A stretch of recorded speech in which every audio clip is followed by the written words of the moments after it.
all. I've got Criss here. Criss, one of the founder members of Savatage, about 12 years ago, I think it was. Obvious question to start. Why did your brother John leave the band? John wanted to leave the band for obvious reasons. He wanted to produce and write for other bands and spend more time with his family. He was getting road tired, and you know, he's just getting old, tired. He just wanted to kick back and relax and kind of be on the sidelines. He's still definitely 100% involved with Savatage as it is now. Because he co-wrote a lot of the new album, Edge of Thorns. He co-wrote, and you know, John and I wrote together always.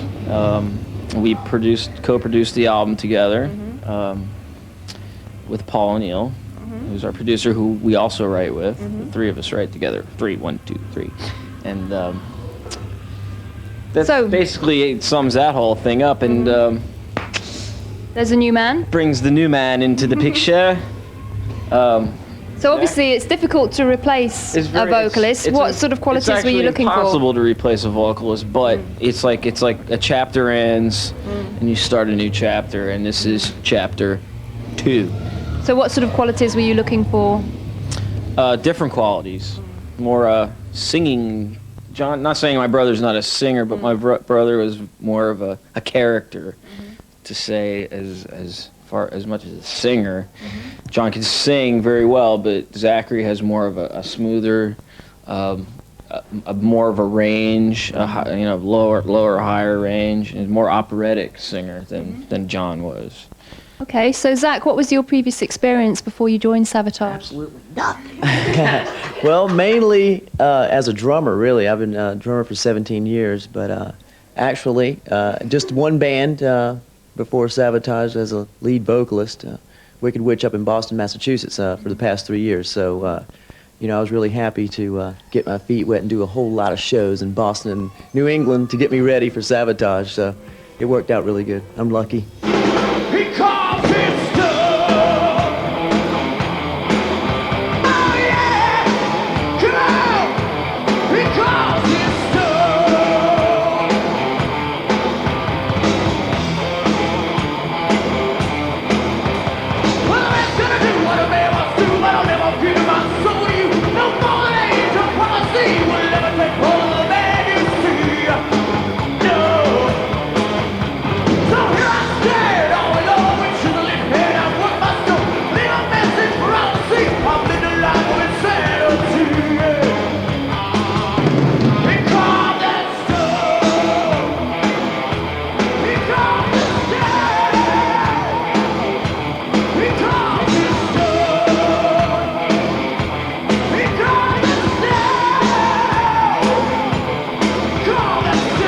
You mentioned that John co-wrote some of the songs. Did he approach the songwriting differently, bearing in mind that he knew that he wasn't actually going to be singing this time around? We started writing without Zachary down in Florida yet, and we were having to scrap a lot of that stuff because we were sitting there going, God, man, because I had a demo of his, you know, to work from with his voice, this guy. We were just we were getting way ahead of ourselves a little bit, and we had to stop. We had to get him down there, right, of course, to actually write around his voice, and the rest is. It was pretty amazing, really. The most amazing thing to me was the fact they were hearing things in my voice that I did not even put on the demo. You know, I mean, you know, Paul could hear stuff that I didn't even do yet, but I had it in me. I just didn't know it. So it was amazing that you got such, you know, talented people working around you that see things in you that you. That's right. You know, and it really is amazing. But you know, thank goodness that they can see that. But I mean, it was always in there. I just had to pop it out.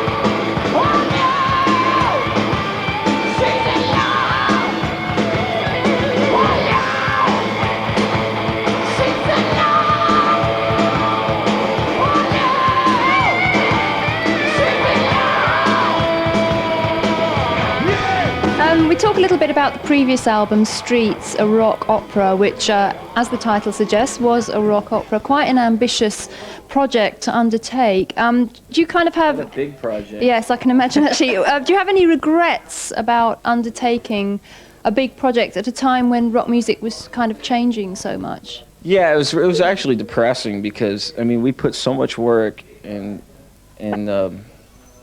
just, you know, feeling and everything into that whole project. And it was just at that time where the depression was in there. Nobody was buying, nobody was going to concerts. It was horrible. I mean, it was what that story is about happened. Yeah.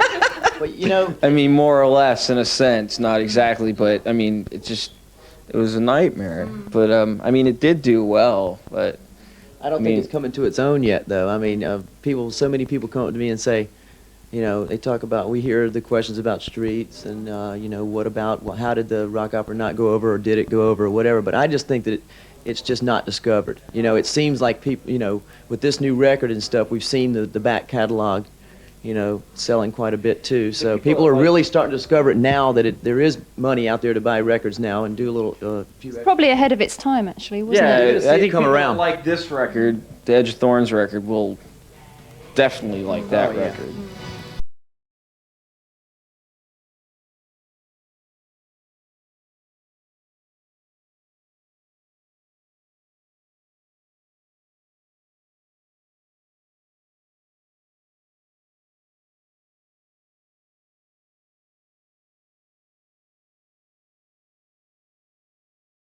Streets was kind of an overall story from beginning to end, whereas Edge of Thorns seems to me to be each song is an individual story.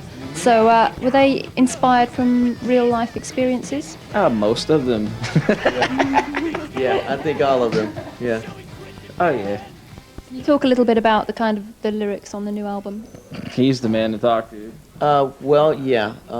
Basically, you know, John and Paul O'Neill wrote most of the lyrics together. You know, each about half and half, I'd say. And you know, the stories we wanted to try to, you know, with this record, do, like you said, each story in its own, each song.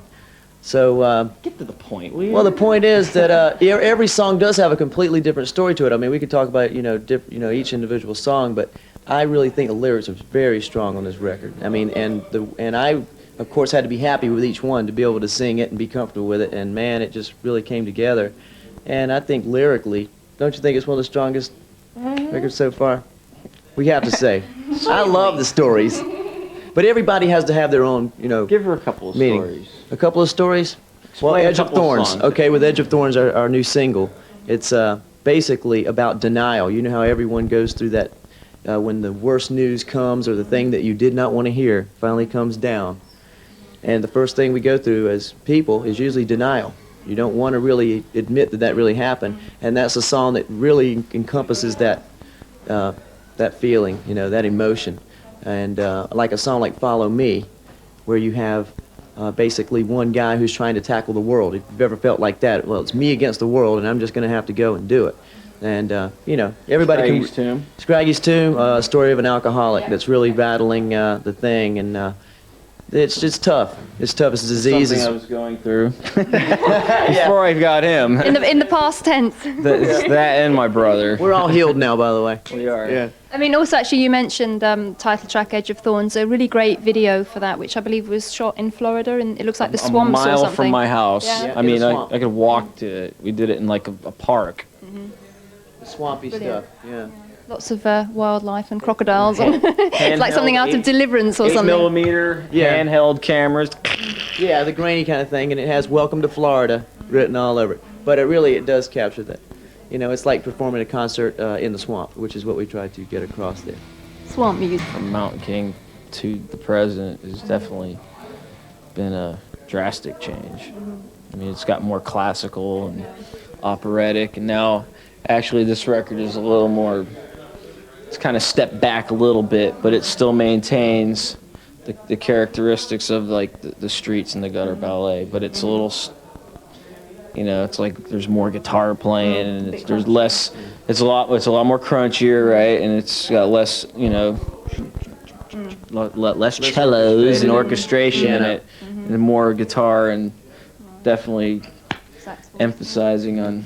But that really this gives young you. gentleman's voice. But you know, it really gives us a big catalog to work with. I mean, we do a show now. It's like fun with tunes. I mean, we got so many things to do, and it really is a whole different kind of thing. Now, with this record, you know, paired with everything else in the past, you've got such a collage of different sounds and materials. It's really a lot of fun because, you know, we can cover a lot of ground. So people seem to like it so far, so keep going.